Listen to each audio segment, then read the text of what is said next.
talk about anything that affects your faith, your family, or your freedom. So don't go anywhere, because Point of View starts right now.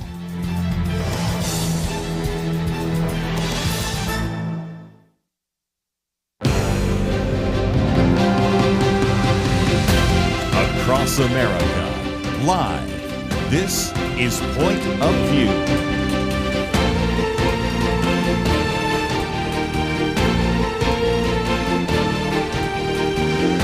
And now, your guest host for Point of View. Welcome to Point of View. It's Liberty McArtor, and I'm so happy to be with you today. As always, I'm sitting in for Kirby Anderson, and we have a great show ahead. Let me give you a little bit of an idea of where we're headed today. First up, here in just a moment, I will interview Hallie, who has written this book called You're Still a Good Mom, Motherhood Surrendered to the One Who Never Fails. This is a great book. So if you're a mom, if you know a mom, if your mom or your friend or your wife's in the next room, tell them, get over to the radio, or share the interview with them on Facebook later, because this is going to be such good biblical encouragement, really, for anyone listening. And then later in this first hour, we're going to switch gears a little bit, and we're going to talk about some issues relevant to men. We know that there is kind of a worker crisis in America right now. This is affecting a lot of men, and so we've got a great guest, Joe Beckler with the Christian Business Men's Connection, who's going to talk about some things that can help to motivate men, how they can find mentorship in business, and specifically we'll talk about the Financial Literacy Month, which is April. We'll talk about that as well, and then some news topics in the next hour. But let's turn to our first guest, Hallie. I'm so glad that you're on Point of View today. Thanks for being here. Thank you so much for having me, Liberty. I'm excited to be here. So let me introduce you a bit. Hallie is a wife of 13 years and mom to 3 spirited children in Monroe, Louisiana. She is the host of the Saltworks podcast and founder of the Saltworks Ministries, encouraging everyday people to share their stories of incredible faith one Tuesday at a time. The Saltworks is a place where we can both connect from all walks of life and be encouraged to live boldly for Christ, no matter what our occupation or situation. So the podcast is great, Hallie. I've been listening to it, and I'm, again, really excited. So yes, just so much encouragement. And then in this book, too, I really needed it at this season of life. And I want to give listeners a little bit of a picture of the intro, just because it's so relatable. You begin by saying, "Dear Mama, the dishwasher isn't running right. You wake to find that the 3 clean loads of laundry on the couch still haven't folded themselves. Each child needs something now. A fight breaks out before breakfast can even get served. You've heated up your coffee 3 times by 8 a.m., only to abandon it again to change a diaper. The needs are endless. Your patience was at the end of its rope 2 days ago."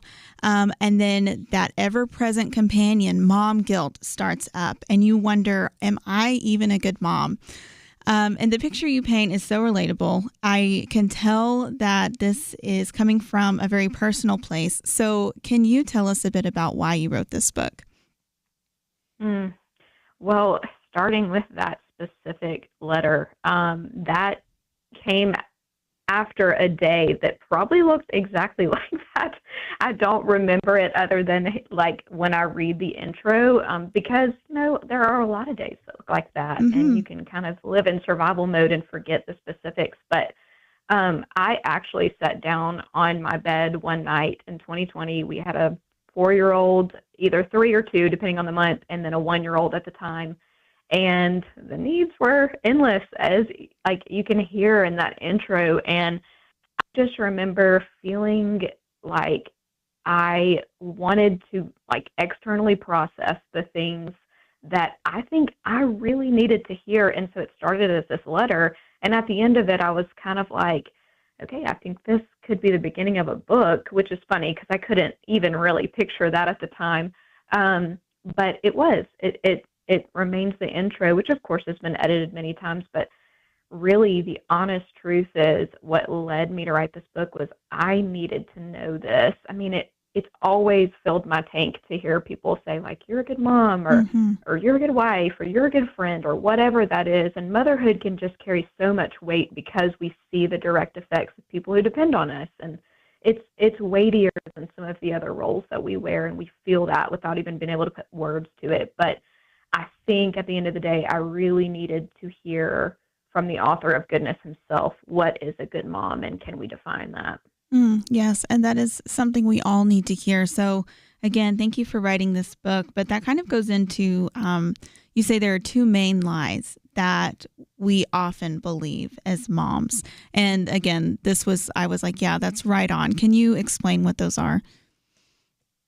Yeah, so they're like totally opposing lies, but the first is that everything I'm doing is not amounting to anything. And like, you can feel that in podcasting, you can feel that in writing, you can feel that in teaching a small group. And I think what is so evident about that in motherhood is like, it is often thankless work. Like, those whose diapers you're being changed don't even want their diaper changed. You know, like the teens that you're sitting down with to talk these hard up, like, you know, topics, they're not saying thanks, Mom, for talking. They don't want to sit down and talk about it. And so it's this work that can feel thankless, and so you can feel like, is this amounting to anything?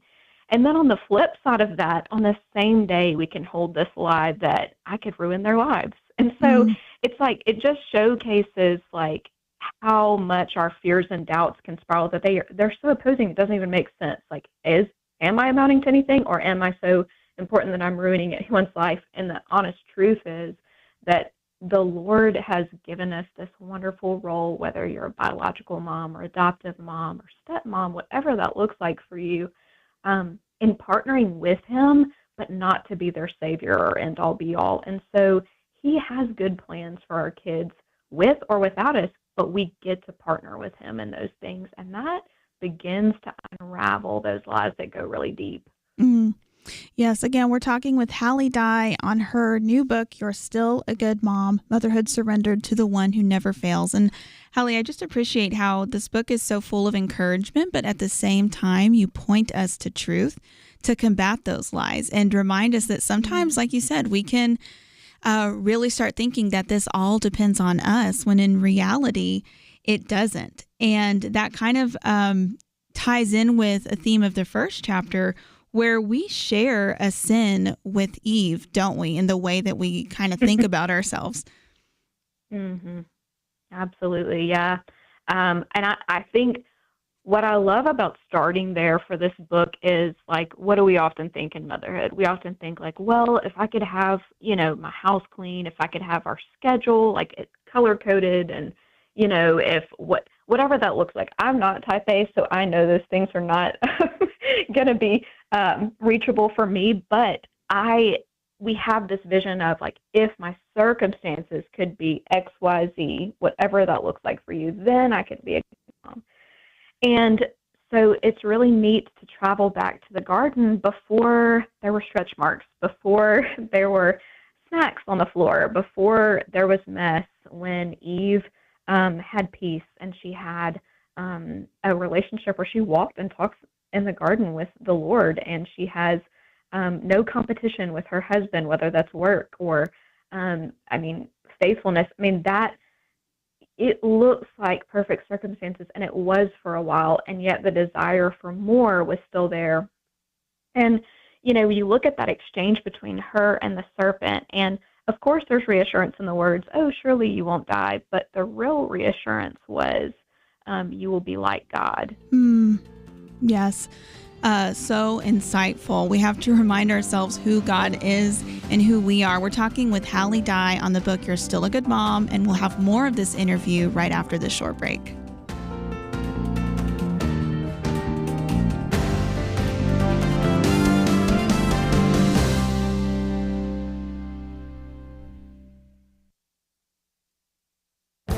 This is Viewpoints with Kirby Anderson. Rare earth minerals are essential to modern life. They're used in everything from electric vehicles to jet engines to medical equipment to the smartphone you are holding. Despite their name, rare earth minerals are not that rare. In fact, the U.S. has quite a supply of them underground, but the rare minerals need to go through a refining process before they can be used as industrial-grade materials. A few decades ago, the U.S. processed a third of the world's refined rare earth mineral supply, but now Communist China does most of the processing.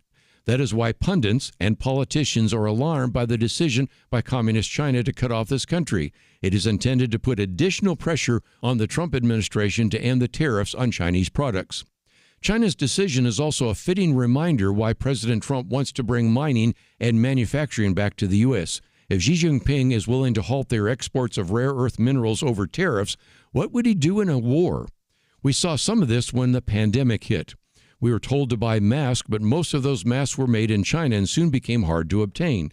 We were encouraged to keep taking our medications only to discover how many of them were manufactured in China. The only U.S. rare earth mine is located in California and has suspended shipping rare earth concentrate to China. In their statement, they said that selling their materials under these tariffs is not commercially rational and not aligned with America's national interest. The U.S. has only one rare earth mine and one rare earth processing facility. Perhaps it is time to make America self-sufficient again instead of being dependent on China. I'm Kirby Anderson, and that's my point of view.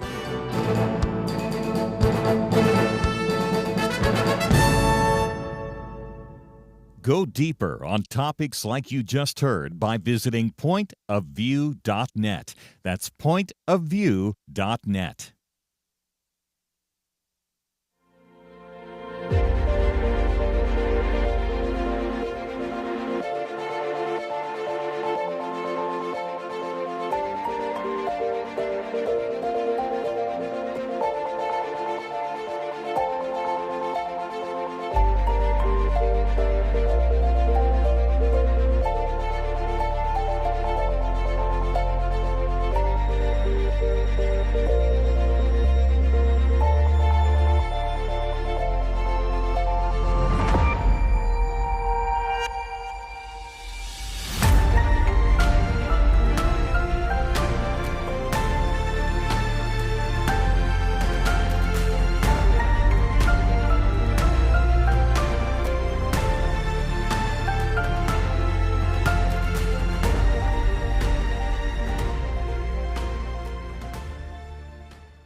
You're listening to Point of View, your listener-supported source for truth. Welcome back to Point of View. It's Liberty McArtor filling in today, and I'm speaking with Hallie, who is the author of You're Still a Good Mom, Motherhood Surrendered to the One Who Never Fails. And let me just remind you that you can go to pointofview.net and you can find links to go to Hallie's podcast, The Salt Works, which I would recommend, and a link to get her book, and also follow along with all the topics that we're discussing today. So, Hallie, right before the break, we were talking about how even in that perfect circumstance of the Garden of Eden, Eve didn't have all the problems and all the struggles that we deal with today, and yet she still faced that temptation to want to be God-like. And so you do such a good job in the book of reminding us that we are not God, and that can sometimes come as a stinging reminder, but ultimately a relief, because we have to give our trust to Him, and we give the care of our children over to Him, and also our failures. And so there's so many good things, but I want to skip ahead a few chapters. And I love how you draw connections between motherhood and the life of David, because so often when we talk about motherhood and kind of examples in the Bible, it goes right to the Proverbs 31 woman, which you do talk about. But I really resonated with this connection to David's story. And obviously he had failings in his life too. So can you talk about some of those connections between his story and being a mom and what we can learn there? Absolutely. I think one of the things that feels so devastating about failure inside motherhood is it's like these are these precious kids that you love with all of your heart that depend on you. And you're like, man, the Lord gave them to me and I failed them today. And that can look in a lot of different ways. That can look like just simply not feeling like you're not your best. That can look like raising your voice. I mean, that can run the gamut in a lot of different ways, and we don't necessarily name that in the book. But that feeling can feel like, man, like this little flock that I've been given to shepherd in a way, like I have failed today or this week or whatever. But what we see in David's story is that he was anointed and appointed, and anointed, that is represented in the Bible as the Holy Spirit, which if you're a believer, we have. And so we've been anointed to do God's work. And so facet of that is going to be motherhood. And what we see in David's story is that he was a man that was called in Scripture a man after God's own heart, the only one we see called that. And yet he had some major moral failures, some really big deals in ways that he failed the flock that he was given to tend in that kingdom. But yet he was still anointed and appointed. But what we also see in David's story is he rightly repented and repaired. And I think about that Psalm 51, and it says, wash me thoroughly, create me a clean heart, cast me not away from your presence. But it also says down in verse 13, then I will teach transgressors your ways. And how would he teach transgressors God's ways? Because he's tasted God's forgiveness and mercy and grace. And we actually get to show that to our children when we memorize that path to his throne in our time of need. So even in our motherhood failure, when we show that repentance and say, I'm sorry to our children, we actually get to teach transgressors his ways. Yeah. Wow. That's so good. And that, again, is such an encouragement because we're not perfect and we're going to make mistakes. And like you said, that can look different for everybody, but just such wisdom and encouragement here that you draw from Scripture. So I want to move on to another important topic for moms, and this one can get a little uncomfortable, I think, for us, but it's rest. And as you note, like we can even feel guilty, like we're not doing rest right, because if we don't come back from rest refreshed enough, or, you know, our nap didn't like snap us back into productive mode, then we can be like, wow, I'm even a failure at rest. But we're missing the point, because rest isn't something that like, oh, we have to deal with now because of the fall and we're imperfect. It's actually God's original plan for us to rest. So can you talk about how we can create that healthy relationship with rest? Absolutely. One of the things, this has been a topic that we've really gone into with some of my friends, even on the podcast, and we've kind of connected the two ideas of rest and play, because like rest feels like something for you and play and dream feels like something for you. There's still like selfish needs for moms. And so you can use these two subjects almost interchangeably. And I think there are a couple things. One is if you have gotten so used to striving and performing that you really believe your worth is there, which, you know, we address in chapter 1. But like when you believe your worth is tied to your work, it does feel like failure to rest, because what worth do you have if you're not doing anything? And so that right there can be something for people to really think about and really sit on and question and take to the Lord. Like, am I trying to manufacture this worth when you've actually given your righteousness to me? And there's no way I can add to that. The second thing I would say is like everything else in the Christian faith, like if you're like, oh, I don't know if I can lead this small group. I don't know if I can pray for this person out loud. Like those things that we feel afraid to do in our lives, we're willing to do those things out of obedience because we know that the Lord's calling us to. Well, he's calling you to rest. And so why is it that we don't take that same obedience of, I don't necessarily know what the outcome will be. I don't know what the outcome will be if I pray for this person, but I feel compelled to. And yet we're commanded to rest. And we have to carry that same obedience and trust that he is using it, even if we don't know the outcome. Yeah. So good. I did want to kind of zoom out too a little bit before the end of our interview and ask a little bit of a cultural question. We're seeing rates of marriage and fertility decline in the U.S., and I've read several articles, and obviously there are a lot of reasons for this, but I think that there is just so much cultural pressure on raising kids today. And so it can be a little scary, even for, young adults, for young women who think that they might want to be a mom someday, but they think, I have to have this in order first. I have to be this kind of person first.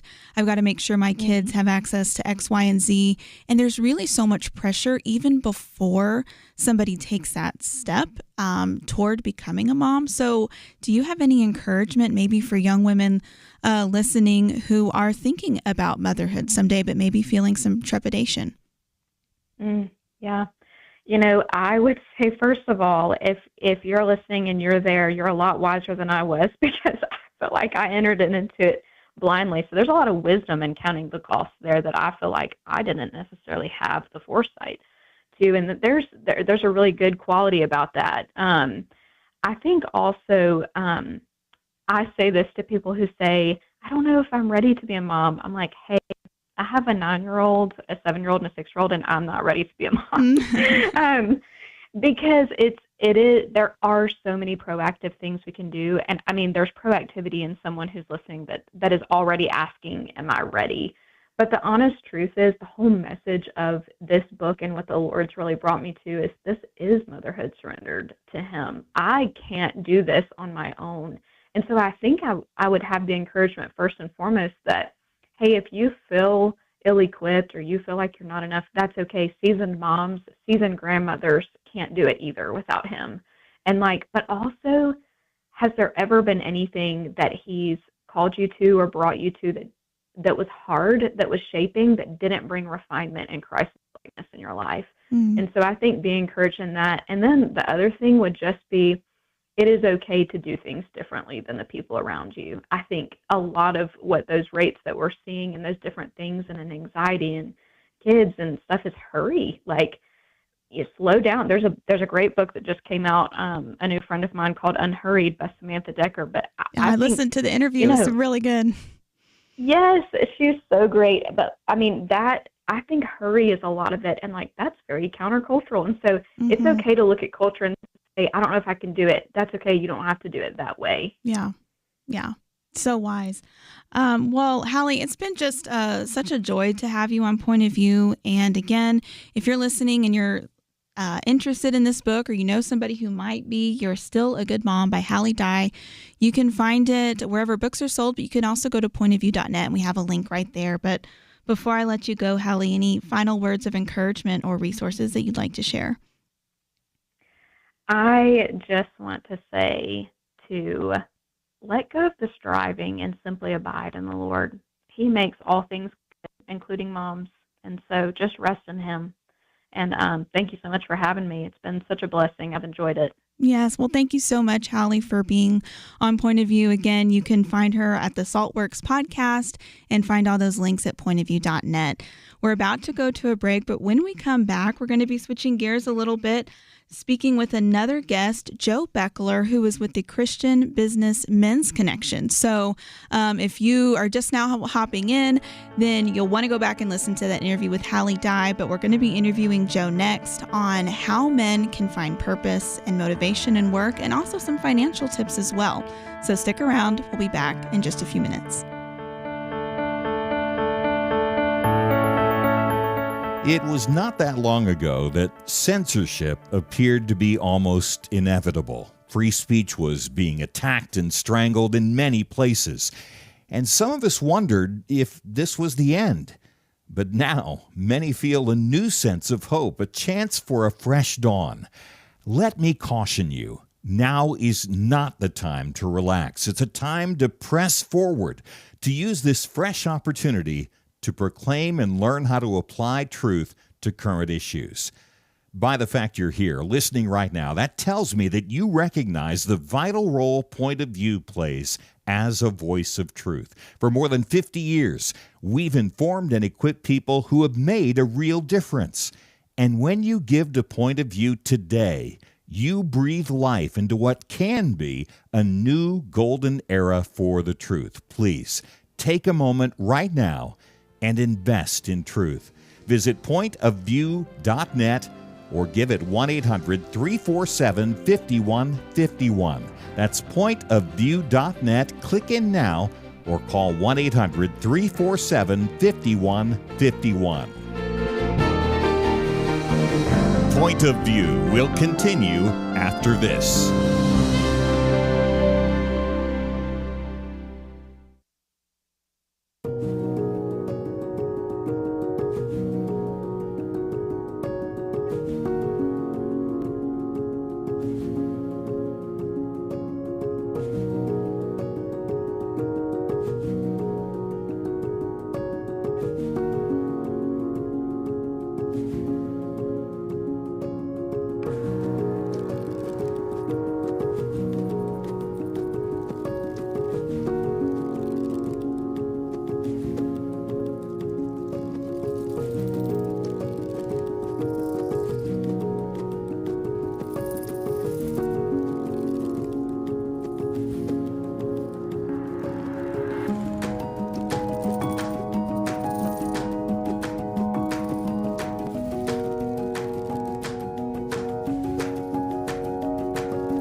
You are listening to Point of View. The opinions expressed on Point of View do not necessarily reflect the views of the management or staff of this station. And now, here again, your guest host for Point of View. Welcome back. It's Liberty McArtor filling in for Kirby today, and we have another great interview for you. We have Joe Beckler on the line, who is with the Christian Business Men's Connection. Joe, thanks so much for joining Point of View. Hey, Liberty. Thanks for having me today. I really am glad to be here. Yeah, so this is an important topic. We are going to be talking about how April is Financial Literacy Month. And so there are some important biblical principles that men can apply in work, but I think apply to everybody. So definitely keep listening for that. But I do want to start by talking a little bit more about the Christian Business Men's Connection, or CBMC, where you serve. Joe, can you tell us a little bit about what your organization does? Obviously, I think people are aware that we've got kind of a crisis going on with men in the United States. We've got a lot that are out of the workforce or struggling to find their place in the workforce, struggling to find motivation, or they're dealing with loneliness or mental health. But CBMC really comes in and provides so much support for professional Christian men. So can you tell us about that? Would love to. So CBMC emerged, and believe it or not, we're 95 years old, 1930. Wow. In the middle of the Depression. And it came out of a time of crisis. Mm-hmm. Men gathered together to pray in a season where the base foundational points of stability in society were falling apart. Mm-hmm. They turned to God. And they turned to God for help, for direction, for purpose. And, you know, you're exactly right, Liberty. Men are in crisis. Men and women are in crisis in the United States right now. But in particular, as our organization has sought to serve men and just really address kind of some specific needs related to them, we see a culture where men in general seem beaten down and with a bit of lack of vision. So the way we like to think about it is that our core job is to connect men to Christ and to connect them to one another. Because as we invite them into Christ, they discover that you're not a failure. You are an amazing opportunity about to happen, awaiting to happen, with God's help fueling you. Men have the potential to be dialed in with God and discover their purpose and their meaning, and to have a profound impact on those around them. So this idea of helping men in the marketplace connect to Christ and connect to one another to build synergy around community, around brotherhood, is really core to the work that we've done through the decades. We're all about ultimately life-on-life discipleship. This idea that, you know, Jesus commanded us to be about the Great Commission. And we believe that if God commanded it, it's got to be the right thing to do. So this idea of going out and inviting people to consider Jesus as the missing component, the thing that can make their life complete, and then to be in a walk alongside one another discipleship experience where we are transformed, that's at the heart of the work we do. So why business? Well, we realize that the marketplace around the world is one of the largest unreached people groups, men and women, across the globe. And everybody's got to go to work. Everybody has to show up, and they got to put their game face on. And we know people are walking into their places of business, whether they're in a trade, in a store, in a business downtown, wherever they are deployed in life, in their career. They're having to show up. And it's a great place where we can engage men in particular, as is the charter of our ministry, and help them consider how faith can put everything into balance, which really does bring us to this conversation of financial literacy and how core money is in the conversation of how we operate in the world. Yeah. Oh my gosh. Thank you for sharing that history. I was not aware, but what a legacy of a time in need in our nation, and Christian men coming together to stand in that gap, and then still doing so today. And I just this wasn't necessarily planned, but in the last half hour I was interviewing a woman who just written a book on motherhood, and how we can so often feel like failures, but we have to look to God, and we have to find our hope in Him. And here you are talking, on the flip side, how men have that same struggle. And once again, the answer is Jesus. So I think that's just a theme today that maybe some people listening need to hear in their families. And so praise God for that. But yeah, let's talk about it. If there's a way to reach somebody with the hope of the Lord, I mean, talking to them about finances, I imagine would be a great opening for that right now, because a lot of people are worried about the economy. So since it is Financial Literacy Month, what are some of the ways that you are talking to men about how they can build a strong financial foundation and apply some of those principles? Oh, yeah. I mean, think about it right now. With so much volatility in the markets, it's a very unnerving season for people. Mm-hmm. And, I think back, like Luke chapter 16, verse 13, Jesus said, "No one can serve two masters. Either you're going to hate the one and love the other, or you'll be devoted to the one and despise the other. You cannot serve both God and money." And this is really at the heart of what we're finding, is that, let's face it, the marketplace, it's a place of commerce. It's a place where money is king. It is chief. And in many ways, this tension between money and God, it's like ultimately, like, what do you serve? Mm-hmm. What is controlling the decisions that you make in your life? What is driving you day in, day out? And we live in a world that is inundated with the dollar sign. It's a part of our existence. We have to deal with it. We have to understand it, interact with it, and frankly, to be successful in our society, from many perspectives, you have to be able to generate revenue. And so we're living in a world where it's so easy for all of this to get out of balance. So at the core of a conversation about why we meet men in the marketplace is that they're coming in with this vision of success, financial success, and it's a part of how we understand our ability to generate security and stability in our lives. But as you can tell, really quick, it's easy to think about stability and security as something that comes with wealth versus something that comes with God. Mm-hmm. For us, the biggest challenge is to really help men understand that, hey, look, there really are so many different things you can serve in this world. And but there's really one that can put all the other things into balance and perspective, and particularly with money, which is something that if left to our own devices, with money leading us, becoming our God, it can make us do some pretty crazy, if not awful, things. Yeah. So introducing to men first and foremost to say, hey, primarily you've got to let God be at the center point of your life. You've got to let Him come in, resolve the core issues that Jesus tells us need to be resolved. You got to start there. Mm-hmm. Always. And even for me, I began the journey with Jesus at a very young age.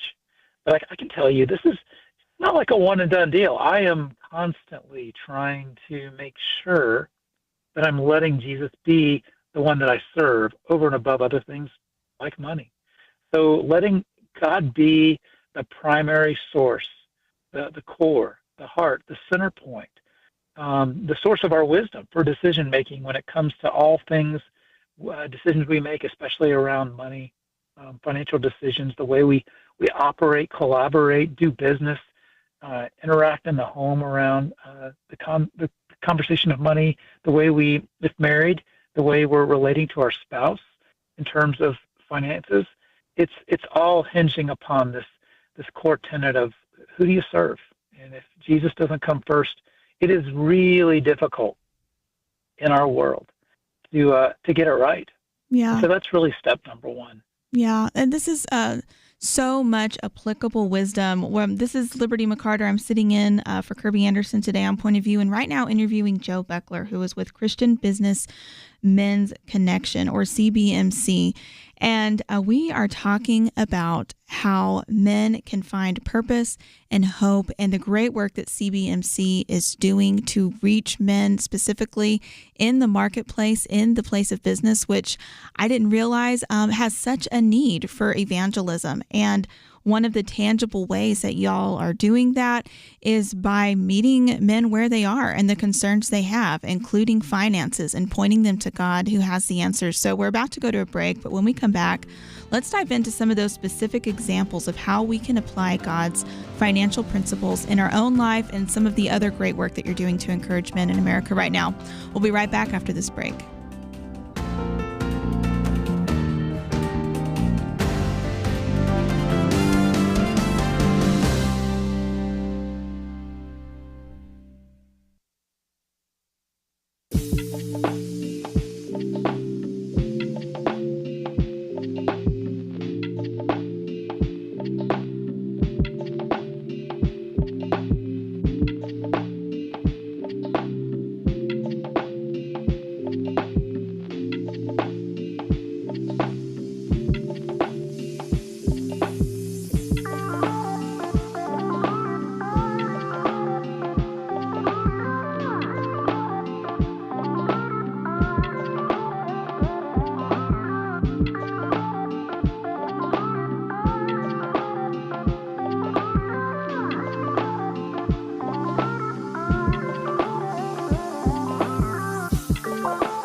You're listening to Point of View, your listener-supported source for truth. Welcome back. We're talking for a few more minutes with Joe Beckler, who is the Vice President of Development, Marketing, and Communications for the Christian Business Men's Connection, or CBMC.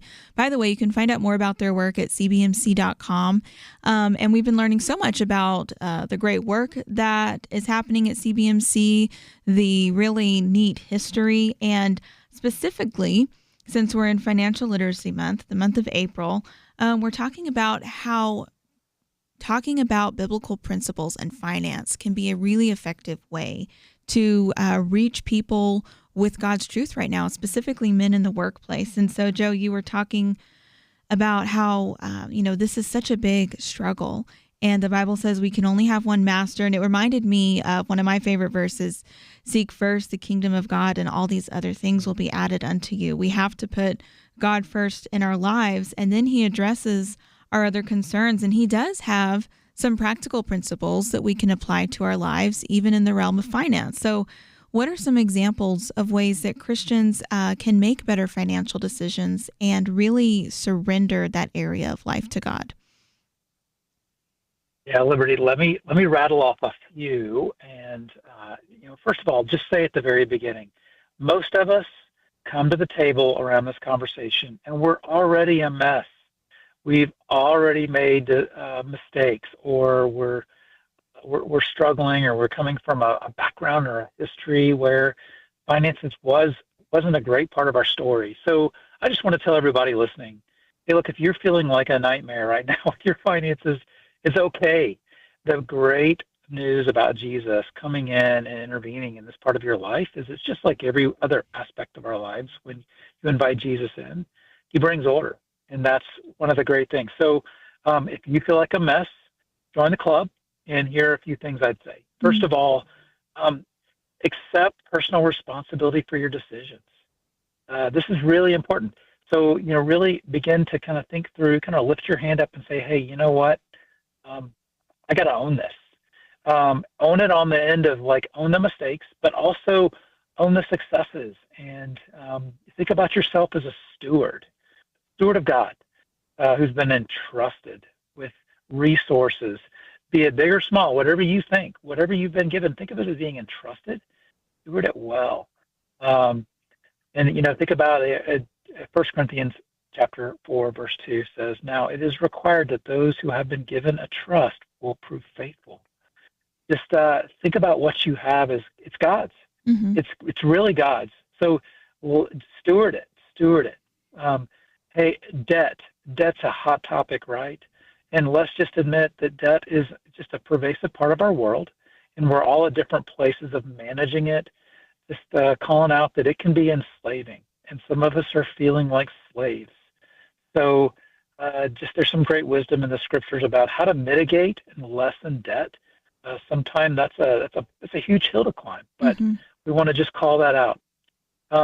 Maintaining proper balance between current spending and long-term saving is wise. There's Proverbs 21:20, which says, in the house of the wise are stores of choice food and oil, but the foolish man devours all he has.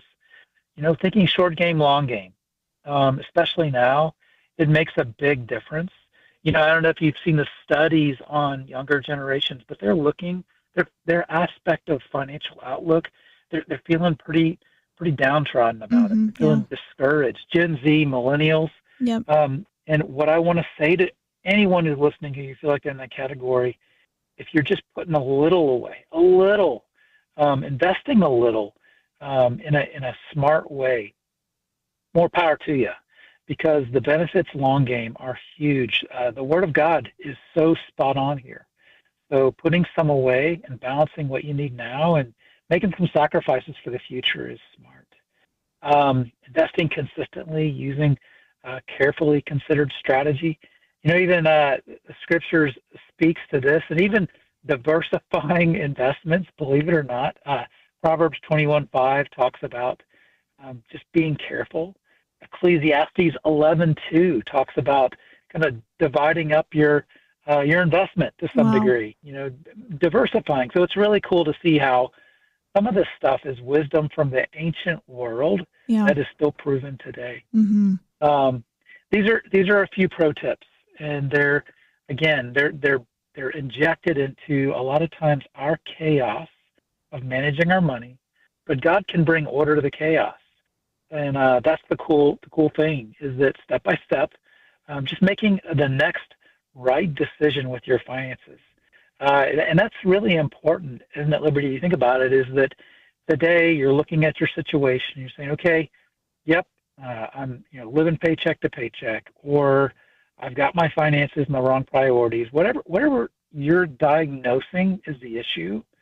Today you can say, you know what, today I'm going to ask God, what is the wise way forward? What's the one thing I could do today to really move in the right direction. And it's those small little micro steps that ultimately accumulate towards a better future. Yeah. And again, these scripture passages show us that you can glean a lot from the Bible about how to be responsible with your money. I love that. And I love the just admonition to start today, because it's never too late to turn around, to ask God for help, to make a good decision.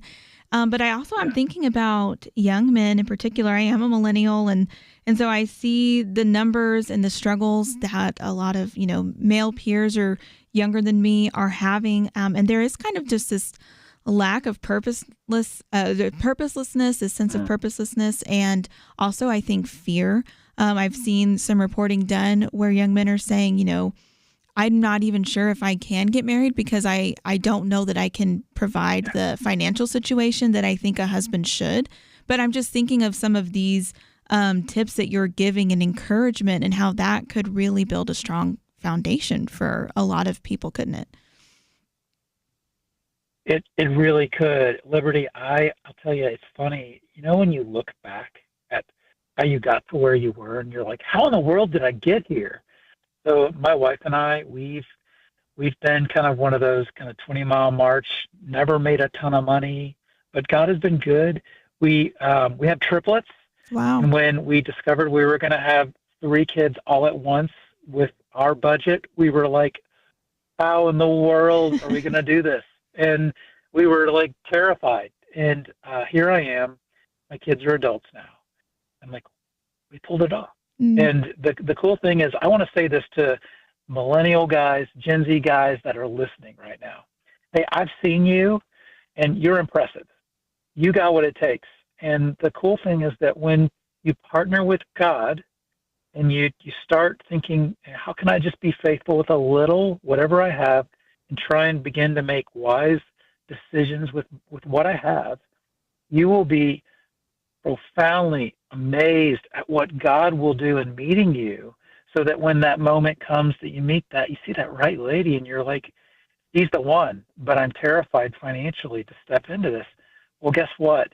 A team is way better than being solo.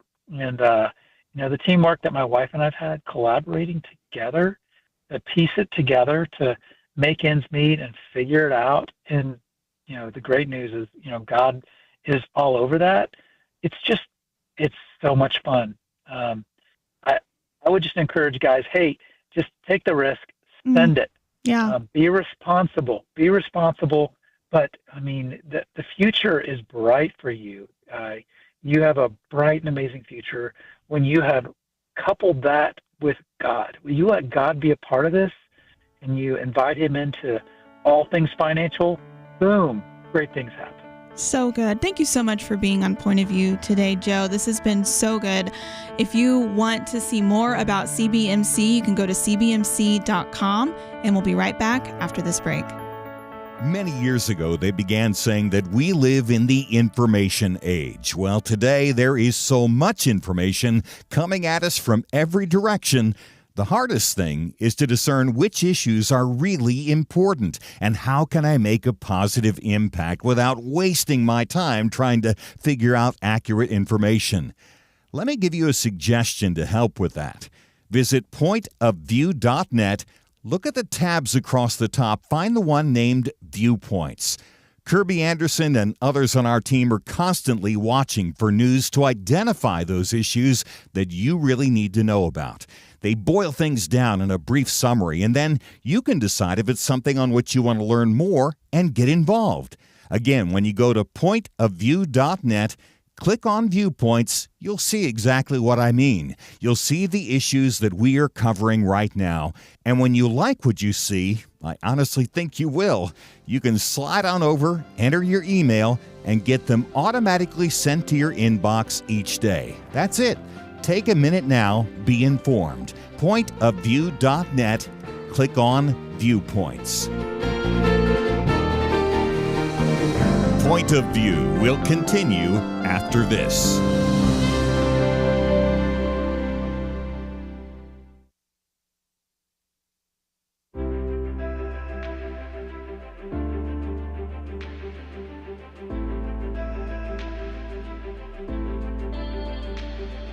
I really appreciate your program. I don't get to listen to it every day because I have to work, but it's a really a blessing to me and to all of us.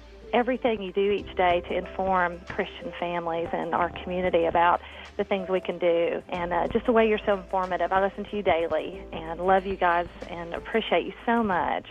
I do appreciate Point of View and what you folks are doing. You really are doing a great job to educate and to help Christian folks do a better job to honor Christ in all that we do. I just appreciate all you guys do. I mean, I learned so much, and it's amazing what you teach that I say to other people, and they look at me like, where did you hear that? So I appreciate you guys. So thank you for all you do. I just turned your program on, and I want to just let you know how much I appreciate just getting the truth out. Point of View Radio Talk Show.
Hi, this is Kirby Anderson. You know, each day we take on the tough issues and provide a biblical perspective to them. The topics we cover are wide-ranging: apologetics, theology, prophecy, creation and evolution, intelligent design, marriage, family, child-rearing, the millennial generation, trends in society, politics, economics, business, religious liberty, the Constitution, public policy, foreign policy, military policy, tensions in the Middle East, abortion, homosexuality, pornography, sexual ethics, media, technology, history, and America's godly heritage. We talk about anything that affects your faith, your family, or your freedom. So don't go anywhere, because Point of View continues right now.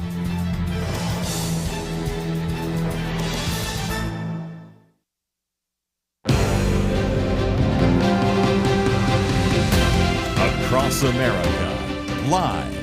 This is Point of View.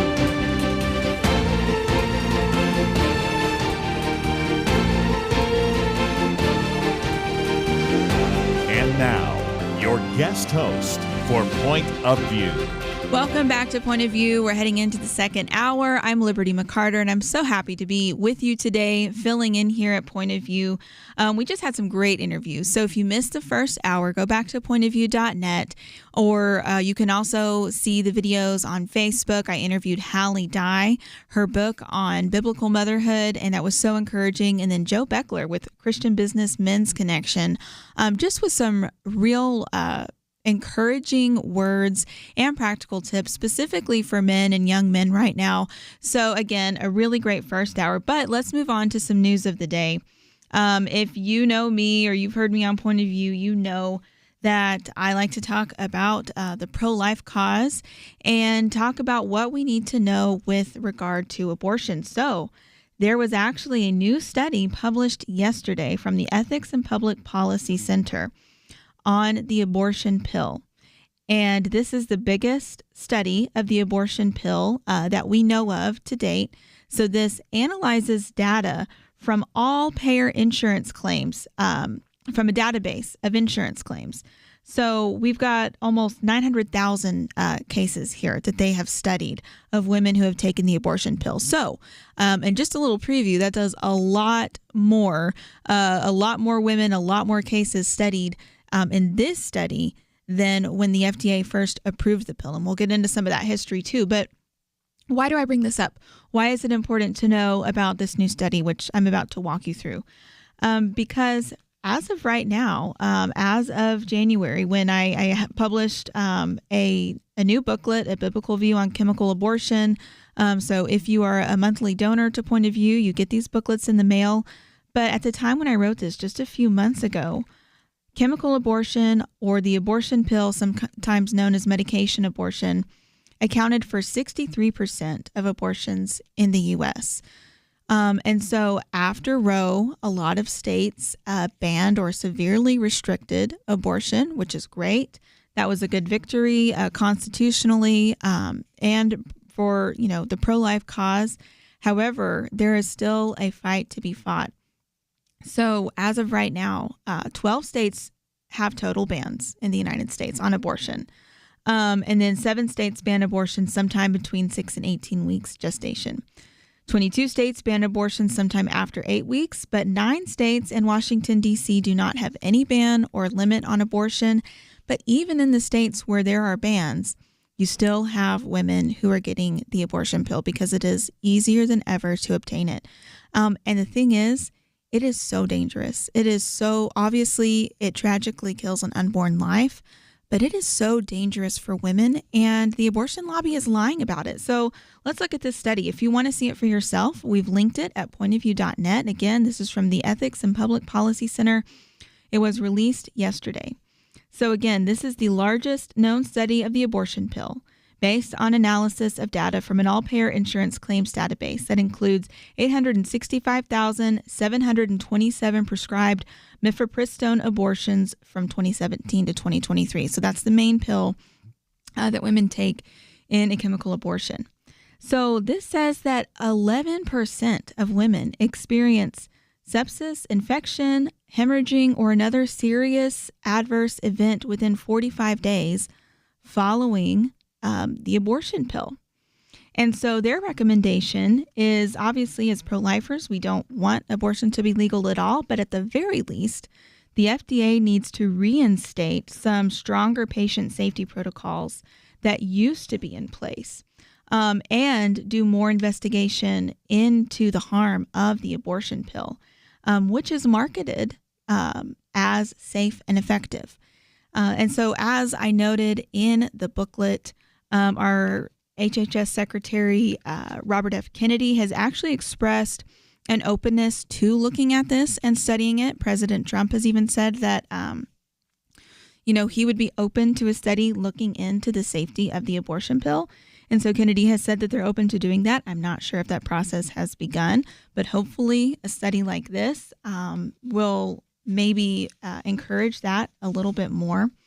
And so here's what used to take place. Before a woman could be prescribed the abortion pill, she needed at least 3 in-person visits because there are so many ways that it can be dangerous. It's meant to be taken within the first few weeks of pregnancy. But if a woman is experiencing an ectopic pregnancy, if she is further along in pregnancy than she realizes, which is very common, or has some sort of other underlying issue, the doctor needs to be able to identify that. And that is often what sends women to the hospital. But let's look back at when it was first approved.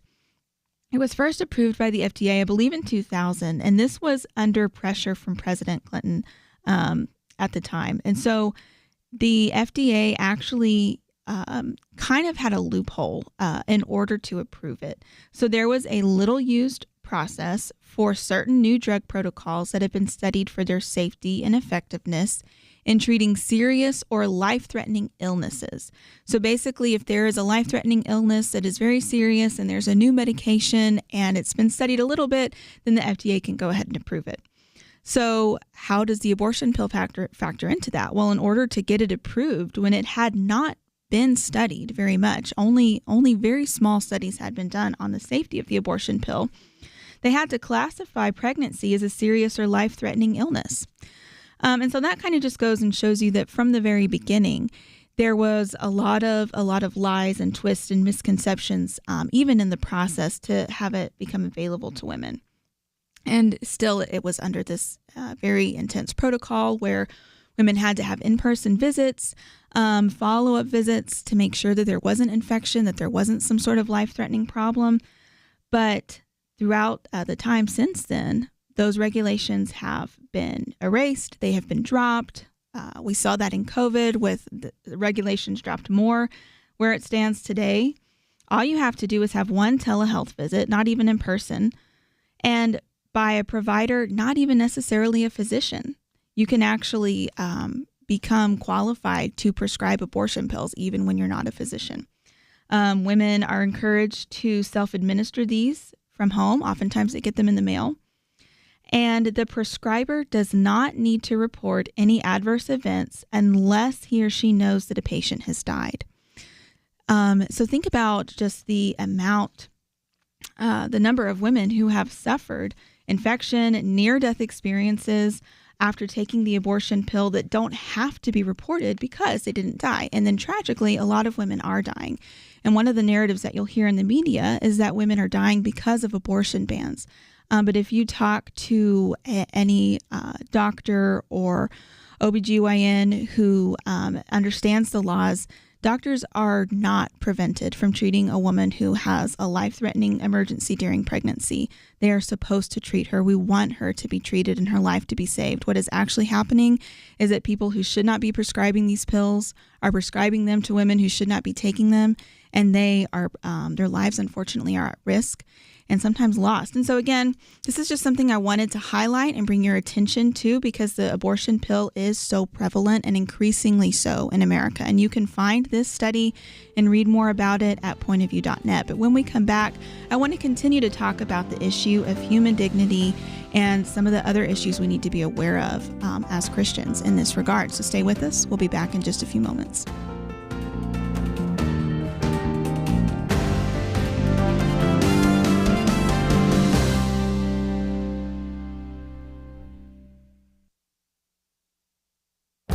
This is Viewpoints with Kirby Anderson. Rare earth minerals are essential to modern life. They're used in everything from electric vehicles to jet engines to medical equipment to the smartphone you are holding. Despite their name, rare earth minerals are not that rare. In fact, the U.S. has quite a supply of them underground, but the rare minerals need to go through a refining process before they can be used as industrial-grade materials. A few decades ago, the U.S. processed a third of the world's refined rare earth mineral supply, but now Communist China does most of the processing. That is why pundits and politicians are alarmed by the decision by Communist China to cut off this country. It is intended to put additional pressure on the Trump administration to end the tariffs on Chinese products. China's decision is also a fitting reminder why President Trump wants to bring mining and manufacturing back to the U.S. If Xi Jinping is willing to halt their exports of rare earth minerals over tariffs, what would he do in a war? We saw some of this when the pandemic hit. We were told to buy masks, but most of those masks were made in China and soon became hard to obtain.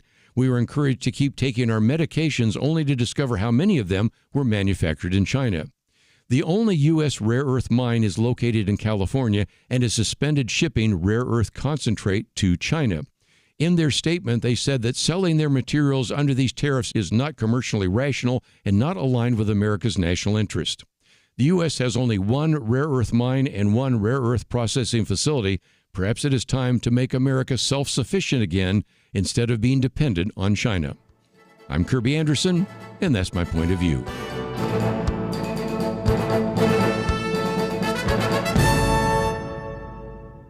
Go deeper on topics like you just heard by visiting pointofview.net. That's pointofview.net.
You're listening to Point of View, your listener-supported source for truth. Welcome back to Point of View. Liberty McArtor filling in for Kirby Anderson.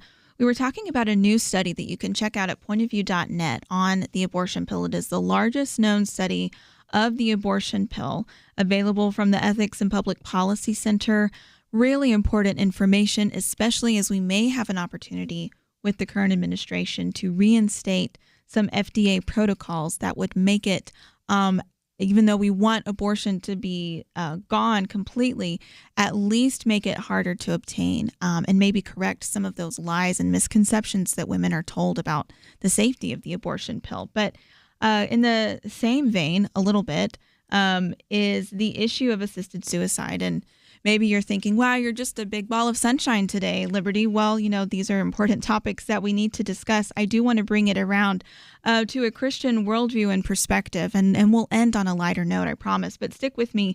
This is another article. This one is from World Magazine. You can find it at pointofview.net. Really a great job, a detailed feature article, because in the United Kingdom, they are considering a bill that would legalize assisted suicide. And so this is just the latest in a growing number of Western countries that are reconsidering their laws with regard to assisted suicide. And often those who are in favor of it, it comes from a very personal place for a lot of people. Maybe they have had a loved one that they have seen suffer through end-of-life care, and they maybe think it would have been more merciful to let them choose when to exit this life. But again, we have to bring it back to a Christian worldview and really speak the truth in this regard. And there are a lot of concerns and very concerning implications for this. So let's dive into a few of those. Again, this really comes down to people saying that you can die with dignity, but it is a way for people to answer the problem of evil and the problem of suffering without a biblical worldview. And there are two reasons in the article. It quotes some different advocates who are fighting this, but one of them says there are really two reasons that this movement has grown, and that is a loss of religion. So people are trying to answer these questions and tackle these big problems of suffering and evil and sickness, and find a way to do that. And when they don't have a grounding in the biblical worldview, then they're going to find solutions like this. But there's also one that I think can potentially be more nefarious, and that's the rise of individual autonomy as the supreme virtue. So what does that mean? Well, as Americans, we really need to take an inward look here, because we tend to be very individually minded. I'm going to pull myself up by my bootstraps. I can do it. And we kind of take pride in that. At the same time, though, the other side of that coin is what I want really matters. That's the only thing that matters. And so I need to pursue my happiness, my truth, so to speak, in life. And I need to be autonomous. I don't need community. And you wonder why we're seeing such high rates of loneliness. This is part of the reason, because if you think about it, at the core, this is one of the preeminent values that people share, maybe even without realizing it. And so where does this lead us? Well, one, often it can lead to people wanting to have control. They want to have control over the end of their life. And so what's interesting is that if you look at studies, because assisted suicide is legal in a lot of places. In fact, in the United States, it's legal in 9 states. 8 states are currently considering assisted suicide laws. So if you look up Death with Dignity, that's an organization. Obviously, you can tell by the title that they're pro-assisted suicide, but they actually have a map of different states that are considering legislation that would approve it. You should probably check that out and see if your state is one of those so you can speak out against it. But when we've had it legal in enough places around the world and in the United States now to do enough studies on it to see why do people opt for this? And contrary to what many people believe, that it's, people who are dealing with chronic illnesses at the end of their life, they know that they're about to die, they're having extreme pain, so they decide to opt for assisted suicide. Pain is actually not ranked as a reason at all for people to choose assisted suicide.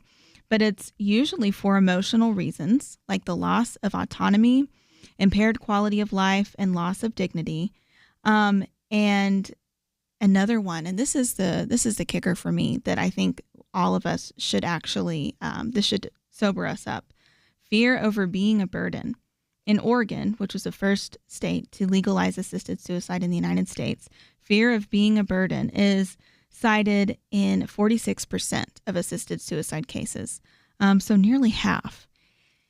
And so if that doesn't immediately strike you as, just being tragic, that people are choosing this because they feel they have no other option or they have no other support, or maybe it's the right thing to do. Their life isn't valuable, so they might as well just leave. This is not the way that God wants us to take care of one another.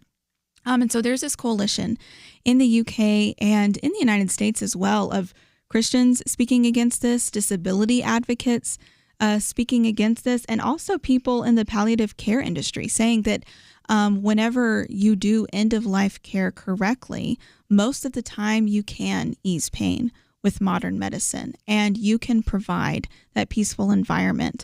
But there is a real holy work in doing that in a biblical way and caring for somebody at the last stages of their life that is different than saying we are going to now end your life. And you can track the cases. Again, this is something that I know Point of View has talked about. I believe I've highlighted it in the past. but specifically even with people who have disabilities. When you have the option, as many countries do now, where you can choose assisted suicide for a wide range of reasons, including just having a disability, what does that tell the person about their quality of life? And oftentimes you have people whose doctors have pushed them toward this because it's less expensive than continuing to provide the medication they need or the equipment that they may need. And so you have people who are literally fighting to stay alive under pressure from the medical system to go ahead and end their lives. This article from World points out that in other places, in Wales, they've had assisted suicide options since November. And since that time, they have had an increase of relatives saying, "Can't you hasten my sister or my mother's death?" So when you have that option there, then of course it's going to be taken advantage of, because the goal of life is skewed. It is selfish. It is self-centered. It is individualized. And so if somebody isn't producing something for society, or they are becoming a burden, then it is a lot easier to just say, well, why should you be alive? And so this is what we have to fight as Christians. And it really comes down, I think, to the same core issue as abortion. Okay. And one of the big things is community. The need to depend on others. And this is what God created us to do. He did not create us to be loners. He created us to need Him, but to also need other people. And so when you have legalized abortion, when you have legalized assisted suicide, it doesn't actually solve the problem of unexpected pregnancies or chronic illness or mental illness or disability. It's not really fixing anything. What it's actually doing is allowing for a breakdown of our responsibilities to one another. So in abortion, when you have a legalized abortion, you have a breakdown of the mom's responsibility to her child, first and foremost, the dad's responsibility to the mom, because it's easy for the father to say, I don't want to provide for the child, so you have the option to get an abortion. Why don't you do that? Also, society's responsibility to the family. There are so many cases of big businesses and corporations saying, we'll pay for you to travel out of state and get an abortion, but we're not going to pay for maternity leave, or we're not going to accommodate you. I personally know so many people who have been fired from their jobs because they asked for pregnancy accommodations. So this is happening, and having legalized abortion isn't helping. It's a way out for people to avoid the responsibilities that we should have, and the more communal mindset we should have toward one another, and caring for each other and bearing each other's needs in those difficult seasons of life. And that is what God calls us to do as Christians. And that's the same thing that we are seeing with assisted suicide. It's a breakdown of our responsibility to care for others in difficult seasons of their life. We'll have to go to a break. We'll finish up this topic and dive into some other news of the day right after this.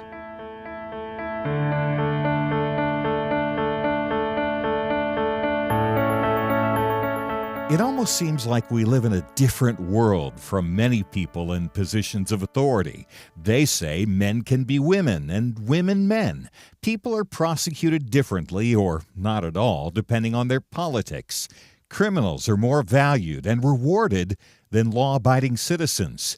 It's so overwhelming, so demoralizing. You feel like giving up. But we can't. We shouldn't. We must not. As Winston Churchill said to Britain in the darkest days of World War II, never give in, never give in, never, never, never, never yield to force, never yield to the apparently overwhelming might of the enemy. And that's what we say to you today. This is not a time to give in, but to step up and join Point of View in providing clarity in the chaos. We can't do it alone, but together, with God's help, we will overcome the darkness. Invest in biblical clarity today at pointofview.net or call 1-800-347-5151. Pointofview.net and 800-347-5151. Point of View will continue after this.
You are listening to Point of View. The opinions expressed on Point of View do not necessarily reflect the views of the management or staff of this station. And now, here again, your guest host for Point of View. Welcome back to Point of View. I'm Liberty McArtor. And in the last half hour, we've been discussing a new study that examines the harms of the abortion pill. And we've also been discussing the fight that the UK is in right now, deciding whether or not it is going to legalize assisted suicide. So be in prayer for the United Kingdom. Be in prayer for the people who are advocating for life there. And just a few final thoughts. I mean, when you, again, as I was saying before the break, when you allow death of the people considered inconvenient in a society, there really is no end to that, because it is a breakdown of our responsibility to one another, to care for each other, to be there for each other, to step in and bear one another's burdens. We are not just, individual autonomous people. We are made to survive in community, and that means being with each other and walking with each other through the hard parts of life as well. But it also comes down to how we see humans and what we think the purpose of life is. So if we see humanity as the purpose of life on earth is to continually progress, and you have a lot of people in influential positions right now, especially with the advent of technology like artificial intelligence, who would say that that is the purpose of our existence here, is to progress. When that's what you think the purpose is, or to just simply find happiness or efficiency or whatever it is, then again, you're not going to want to provide for or care for the inconvenience of babies, the inconvenience of children, the inconvenience of the elderly, or people who do have special needs that need that additional care. But if you see every person as made in the image of God, here to glorify him and enjoy a relationship with him, and to steward this earth, and to live in community with one another, then you can't just cut people off from that community.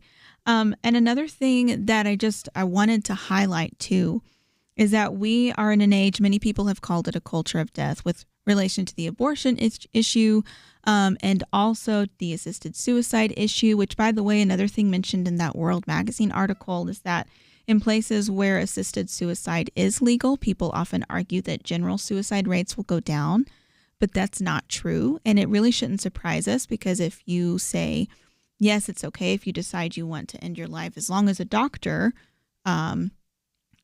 is there, then it's fine. Then what's preventing people from taking that step on their own? And that's something that's tragic to think about, but it is happening. And so really something that Ian Harbour, who was a guest I had on, he was on Point of View and on the No I podcast, which I host a few months ago. And his main topic he was talking about was deconstruction and this book that he had written on that. But one of the things that we addressed in my podcast interview with him is how Christians have really kind of lost the ability to mourn and lament the things that we're meant to mourn and lament. And death is one of those things. Even if you look at things like church services where instead of funerals, we have celebrations of life. And I'm not saying you shouldn't celebrate when somebody who is a Christian is with Jesus eternally now. That is a good thing for them. But it's like we're not allowing ourselves to even acknowledge that it's a bad thing because we don't want to deal with it. But we can't appreciate the eternal life that Christ has given us and the eternal hope and the contrast of life in Jesus against life without him if we don't first acknowledge the darkness. You have to acknowledge that first. The Bible says that death is the enemy. And so as we are entering an age of, AI, you have more and more people who are saying out loud, we need to find ways to improve humanity. At the same time, you're seeing rising increases in rates of abortion and assisted suicide around the world. This is a time where Christians, we have to be able to articulate that all human beings are made in the image of God and worthy of value, not because of what they produce or how healthy they are or how advanced they are, but simply because they are human beings and we are special in God's image and we need to protect life. So that's my final thought on that.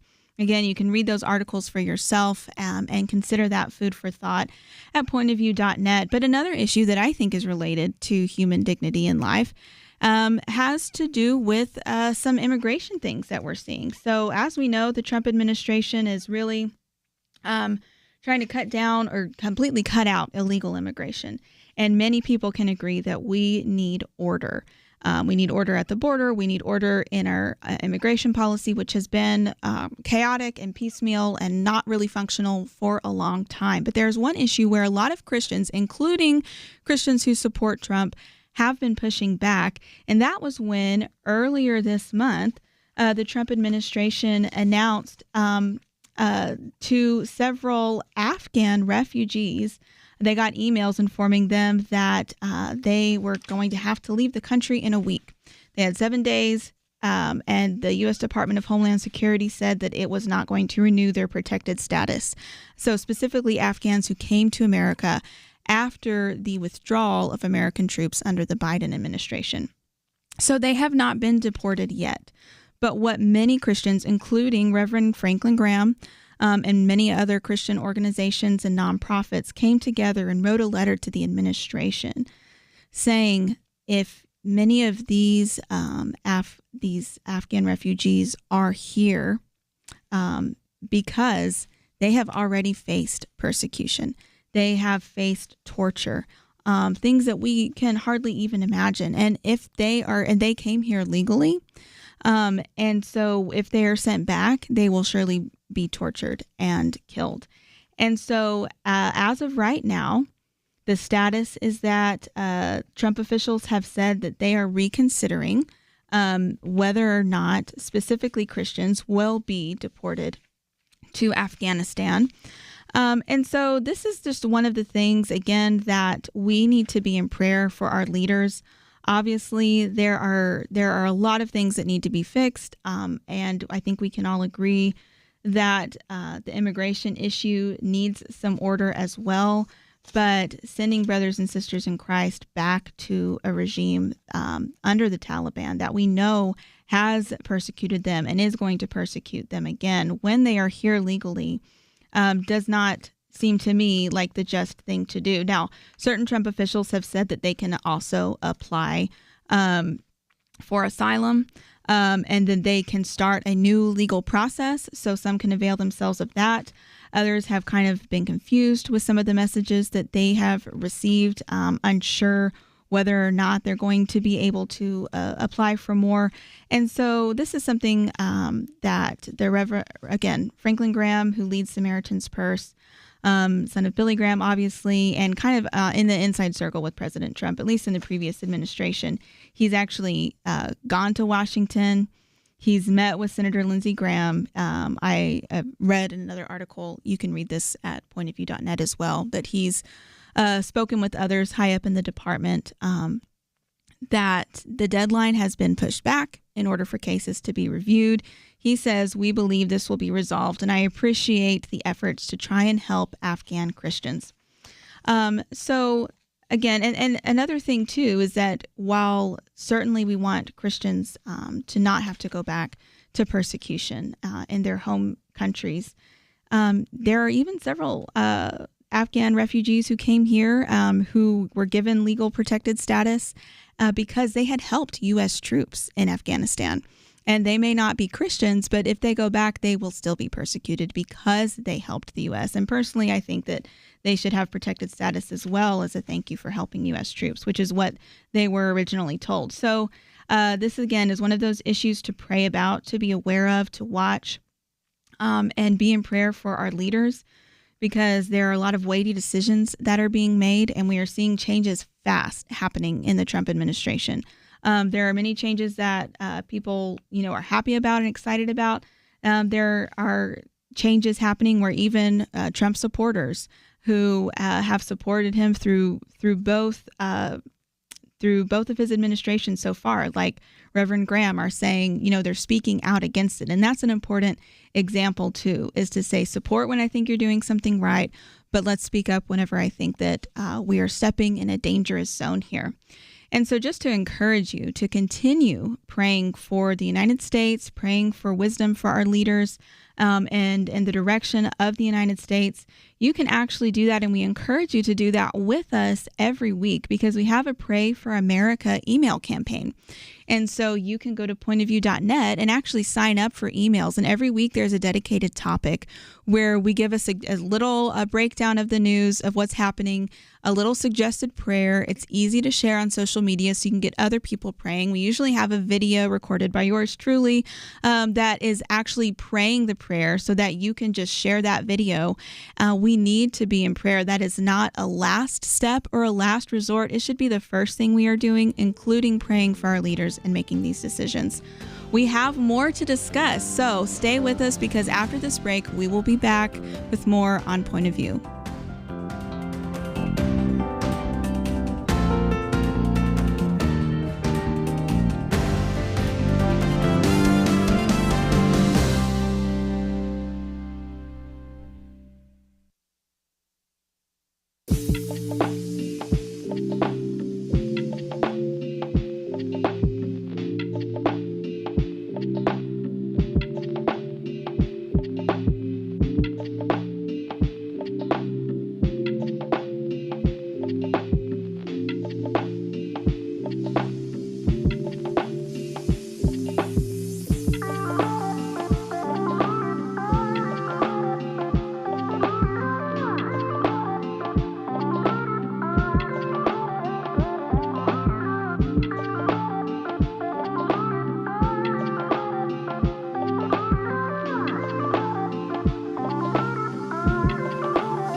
You're listening to Point of View, your listener-supported source for truth.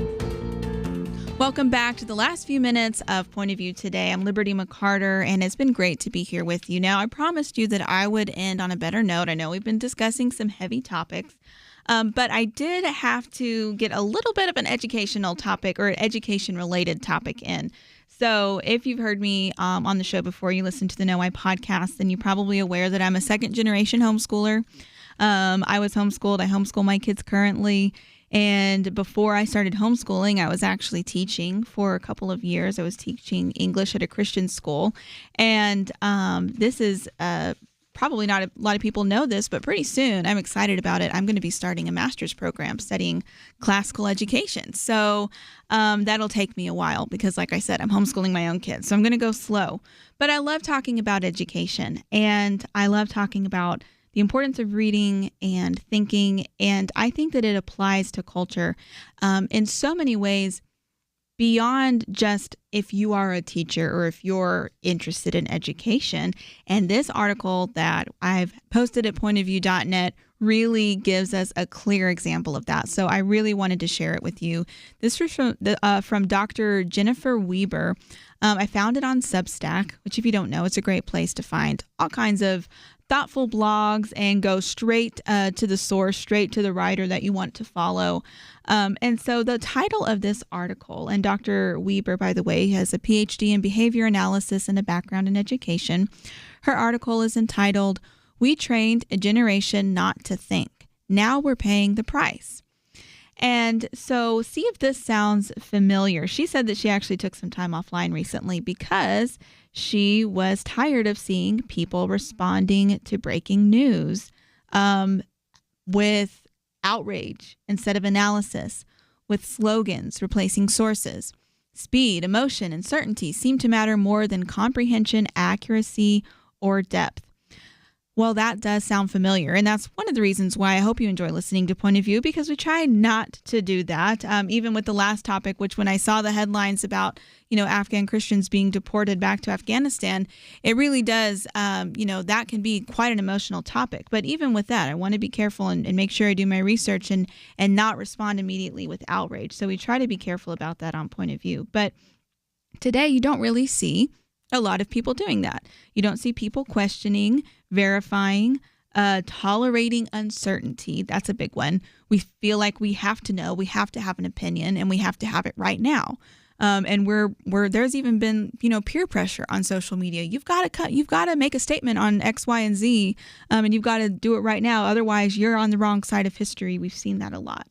And so this isn't just an academic failure, Dr. Weber writes, it's a cognitive crisis. And so she says that we've been told this lie that critical thinking is automatic, that if you just expose students to different ideas or the right ideas, that they will learn how to analyze, how to think analytically. But she says that just like any other behavior, thinking is taught, it's formed. And one of the ways that it is formed is learning how to read. So the way you learn how to read can actually impact the way that you learn how to think. And when you become an adult, the way that you engage with news, your political adversaries, and all the things that we're seeing today. So she notes that phonics was replaced with guessing strategies. So if you've had kids in these programs, or maybe you remember this, or you've been in teaching at all, we really did, the educational system kind of moved away from teaching phonics. And you were teaching students to guess, not verify, to rely on pictures and context, not structure and precision. So this didn't just create poor readers, she says, but people who are thinking poorly, because now think about it. Those same students are adults, and they're responding to headlines, global conflict, and political discourse the same way they were taught to read, she writes, quickly, reactively, emotionally, and without analysis. And so this is something we've even seen in standardized tests. You know, instead of really reading a book in literature class and or in English class and engaging with it, starting from beginning to end, what are the ideas? Students are given an excerpt, a paragraph, taught to skim, get the gist so that they can answer the right questions. And this might not be happening everywhere, but it is pretty common. And so, again, that just kind of is what we're doing today. We skim. How often do you sit down and really read a lengthy article or multiple articles from different perspectives to try to get at the truth of something?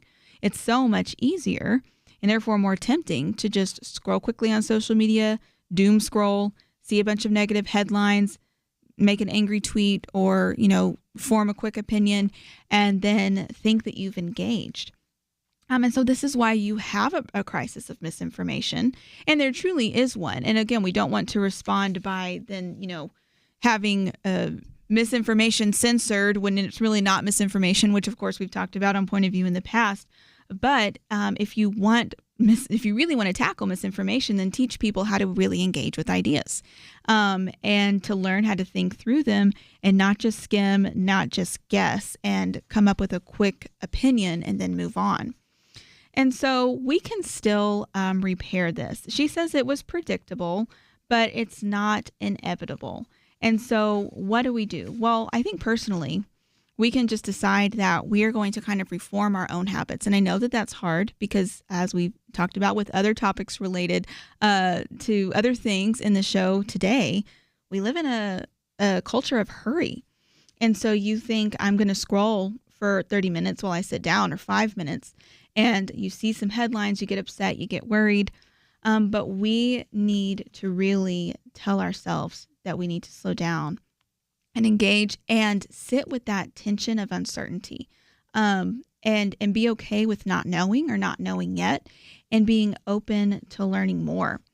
And then in the classroom, whether you're a teacher or you're a parent or you're some way involved with kids, in any way, any capacity you can, call the school board, encourage environments where students are given the time to think and to challenge ideas and to really read and engage with ideas, to learn to decode and analyze and verify these skills that they learn when they're learning how to read are actually applicable all across life. And so we can repair this. This is one of the reasons why I love classical education, because this is ingrained in it. But you don't have to go to a classical liberal arts school or even get a classical homeschool curriculum for your kids. It just kind of starts with recognizing and then changing our attitude and changing our own habits personally, and then encouraging others to change them as well. Something that I love, and this is kind of random, but I thought of it. There's a local coffee shop in my town, and they have monthly discussion nights. And they come together, you have coffee on this evening, there's a topic, and you are encouraged to engage with your neighbors in a conversation. And I think we need more spaces like that in our nation, and more time to just really delve in and think critically. And that's part of what we can do as Christians as well. and additionally applying a biblical worldview to all of that. So it's been great to be with you today. If you want action items, like I said, I wanted to end on a positive note. Send a mom the interview that I did with Hallie earlier, and maybe buy her that copy of that book on motherhood because it's so encouraging. Send a young man the interview with Joe Beckler because he had such good encouragement for young men. And sign up for our Pray for America emails at pointofview.net because all of these issues, let's start with prayer. Let's take it to the Lord. So again, I'm Liberty McArtor. I host the Know Why podcast, so I encourage you to check that out. We're on YouTube. You can also go to knowwhypodcast.com, and every week I talk about more issues, kind of like we've been discussing on Point of View, specifically geared toward young adults, so millennials and Gen Z. And I'd love to have you follow Know Why podcast. But stick around tomorrow because Penna Dexter will be hosting Point of View, and that's going to be a great show. And I'll be back later in the week on the weekend edition on Friday, and I look forward to that. For now, have a great afternoon. In 19th century London, two towering historical figures did battle, not with guns and bombs, but words and ideas. London was home to Karl Marx, the father of communism, and legendary Baptist preacher Charles Spurgeon. London was in many ways the center of the world, economically, militarily, and intellectually. Marx sought to destroy religion, the family, and everything the Bible supports. Spurgeon stood against him, warning of socialism's dangers. Spurgeon understood Christianity is not just religious truth, it is truth for all of life. Where do you find men with that kind of wisdom to stand against darkness today? Get the light you need on today's most pressing issues delivered to your inbox when you sign up for the Viewpoints commentary at pointofview.net/signup. Every weekday in less than 2 minutes, you'll learn how to be a person of light to stand against darkness in our time. It's free, so visit pointofview.net/signup right now. pointofview.net/signup. Point of View is produced by Point of View Ministries.